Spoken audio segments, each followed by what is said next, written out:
안녕하세요. 리스토라 써니입니다. 출애굽기 읽으면서 배운 점 나누도록 하겠습니다. 성경 제일 앞부분 창세기, 출애굽기, 레위기, 민수기, 신명기, 모세 오경이라고 하죠. 모세가 기록한 것으로 알려져 있습니다. 저는 오늘 출애굽기 읽으면서 하나님께서 모세를 불러 사용하시는 과정 통해 저 나름대로 배운 교훈 한 두 가지 정리해 보게 되었습니다. 첫 번째는 저희들의 혈과 육으로 정말 나는 하나님께 쓰임 받을 수 있어 라고 마음에 풍성한 그런 열망을 가지고 있을 때는 오히려 그때는 하나님께 쓰임 받는 때가 아니다 라는 생각을 하게 되었습니다. 그리고 오히려 우리들의 힘을 다 빼신 이후에 하나님께서는 우리를 사용하신다라는 걸 좀 생각해 보게 되었는데요. 출애굽기 2장 11절에 보면 모세가 장성했습니다. 본인은 히브리인이죠. 그런데 애굽의 왕자로 교육받고 궁전에서 살았습니다. 한 번은 자기 형제들에게 나가 이제 자기가 히브리 사람이라는 걸 알고 있고 자기 동족들에 대한 마음도 있습니다. 그런데 자기 형제들이 고되게 노동하는 것을 봤어요. 얼마나 마음이 아팠겠습니까? 그런데 거기에다가 애굽 사람이 한 히브리 사람을 비팅 막 치는 거예요. 그러니까 마음에 막 의분이 일어나가지고 좌우를 살펴 사람이 없는 것을 보고 그 애굽 사람을 쳤는데 죽었어요. 그러니까 모세가 그 애굽 사람을 쳐 죽인 거예요. 모세가 황급히 너무 놀랬습니다. 그래서 막 모래속에 황급히 그 시신을 감춥니다. 본인도 생각한 거죠. 내가 너무 심하게 행동했구나. 13절에 이튿날 다시 나가서 보니까 이제는 자기 동족 히브리 사람 2명이서 막 다투고 있는 거예요. 그러니까 그 잘못한 사람한테 어찌하여 동포를 이렇게 치느냐라고 좀 나무랐어요. 그랬더니 그 잘못한 사람이 모세에게 오히려 대드는 겁니다. 누가 너를 우리를 다스리는 자와 재판관으로 삼았느냐? 네가 어저께 애굽 사람을 죽인 것처럼 나도 죽이려느냐? 라면서 대드는 거예요.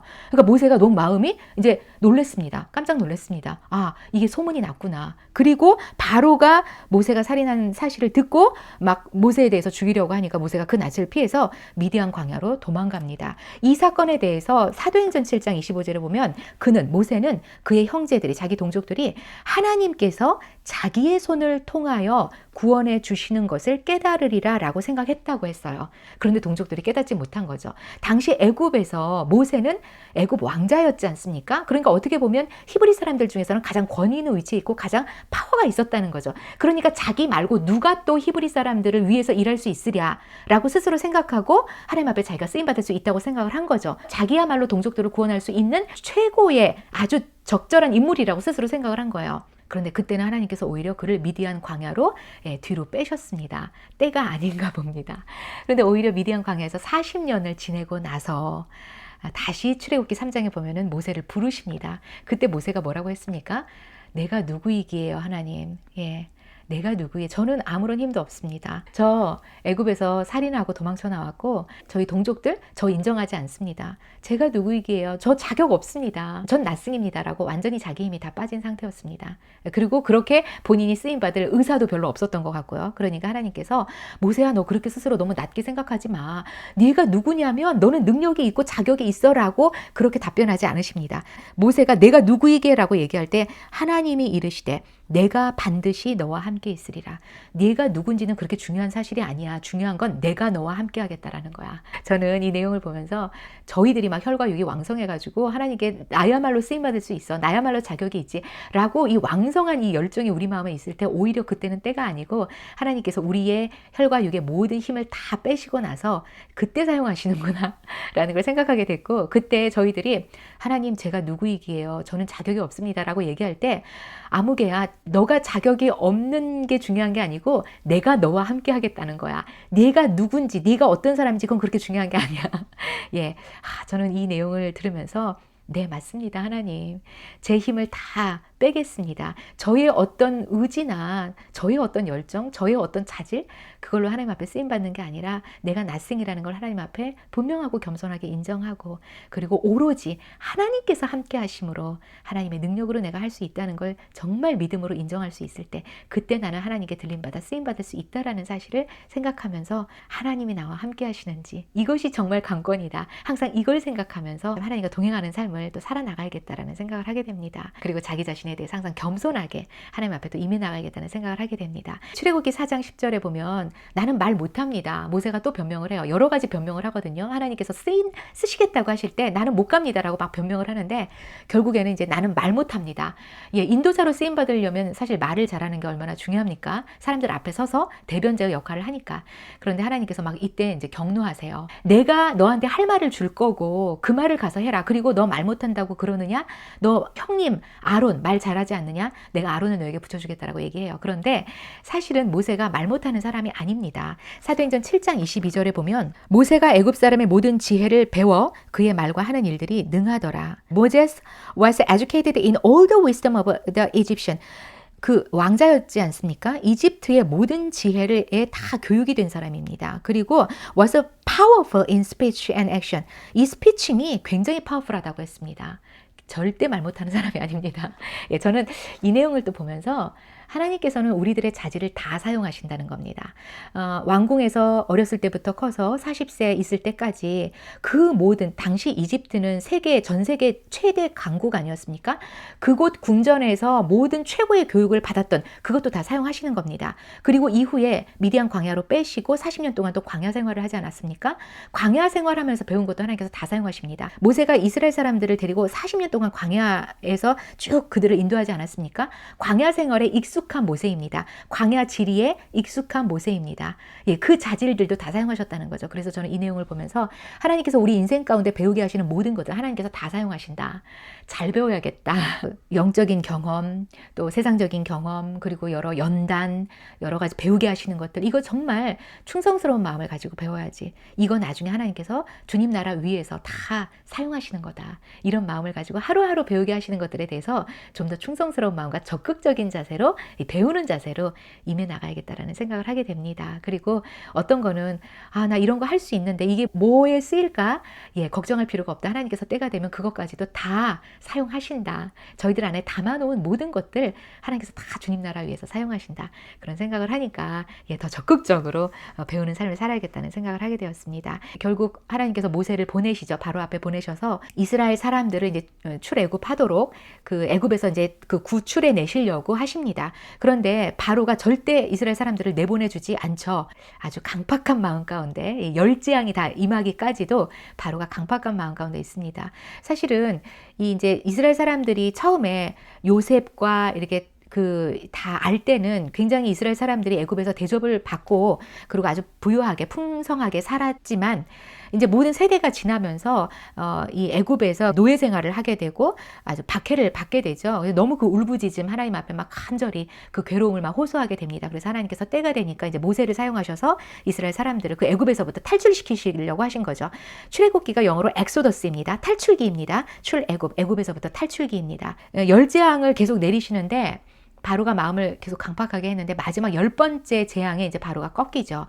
근데 그 10번째 재앙이 모든 애굽의 장자들을 죽이시는 겁니다. 근데 그때 이스라엘 사람들은 그 집 문 설주 또 문 인방에 어린 양의 피를 발라라. 그러면 내가 그날 밤에 그 심판의 날에 그 집은 건너뛰겠다. 패스 오버. 첫 유월절이 이제 이때 일어납니다. 저희들은 아무 자격이 없지만 그 어린 양의 희생을 통해서 구원받게 되는 그 죽임의 심판에서부터 건진받게 되는 패스오버, 패스되는 그런 은혜를 입게 됩니다. 이건 하나의 예수님을 통한 구원의 상징이었죠. 오늘날 저희들은 예수 그리스도의 그 어린 양의 피로, 그분의 피로 저희들 구원 얻는 은혜를 얻게 됩니다. 죽음의 심판에 이르지 않고 영원히 살 수 있는, 그래서 예수님을 통해서 그 십자가의 보혈의 피를 통해서 저희들을 구원해 주신 사실에 대해서 또 깊이 감사하고 감격하는 그런 또 시간이 되었습니다. 이 출애굽기 12장 첫 6월절 이후에 드디어 이 엑소더스가 이제 일어납니다. 이스라엘 사람들이 애굽에서부터 탈출해 나오는 과정이 나오죠. 너무나 가슴 벅찬 구원의 장면들이 나옵니다. 그런데 이제 조금 가서 홍해를 만나게 되죠. 바로가 이스라엘 사람들을 놓아줬다가 다시 마음이 강팍해져서 출애굽한 이스라엘 사람들을 다시 뒤쫓아 갑니다. 군대가 아주 황급하게 뒤쫓아가죠. 이스라엘 사람들의 입장에서는 앞에는 홍해가 있고 뒤에는 자기네들을 죽이려고 따라오는 애굽 병사들을 보면서 너무 마음이 막 두려움에 가득한데 모세가 백성에게 이르되 너희는 두려워하지 말고 가만히 서서 여호와께서 오늘 너희를 위하여 행하시는 구원을 보라. 너희가 오늘 본 애굽 사람을 영원히 다시 보지 아니하리라.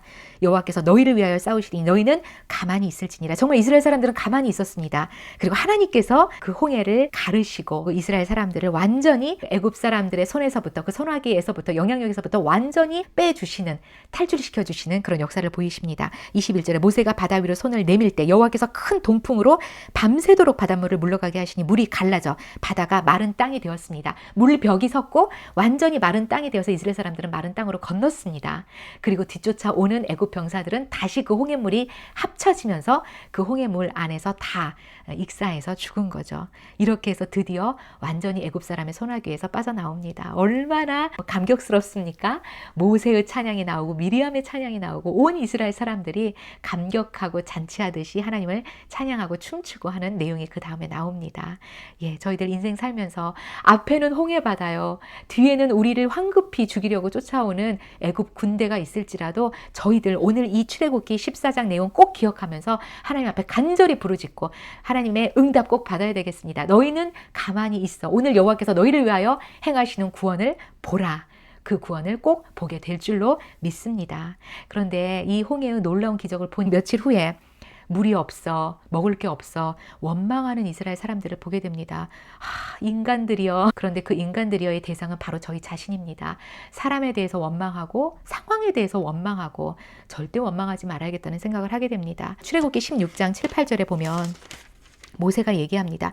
우리가 누구이기에 너희가 우리에 대하여 원망하느냐? 우리가 누구냐? 너희의 원망은 우리를 향하여 함이 아니요 여호와를 향하여 함이로다. 우리의 원망은, 저희들의 원망은 사람이나 상황을 향한 게 아니라 종국에 그것을 허락하신 하나님을 향한 원망입니다. 이거에 대해서 고린도전서 10장 10절에 이렇게 기록하고 있습니다. 그들 가운데 어떤 사람들이 원망하다가 멸망시키는 자에게 멸망하였나니 너희는 그들과 같이 원망하지 말라. 그들에게 일어난 이런 일은 본보기가 되고 우리를 깨우치기 위하여 기록되었느니라. 원망하다가 멸망합니다. 꼭 경계를 삼고 저희들 원망하지 않고 오히려 믿음의 시야로 바라보고 하나님께서 홍해물을 갈라주실 거야. 하나님께서 필요를 채워주실 거야. 이런 마음을 가지고 겸손하게 꿇어 엎드려 믿음으로 하나님 앞에 기도하는 자가 돼야겠다라는 생각을 하게 됩니다.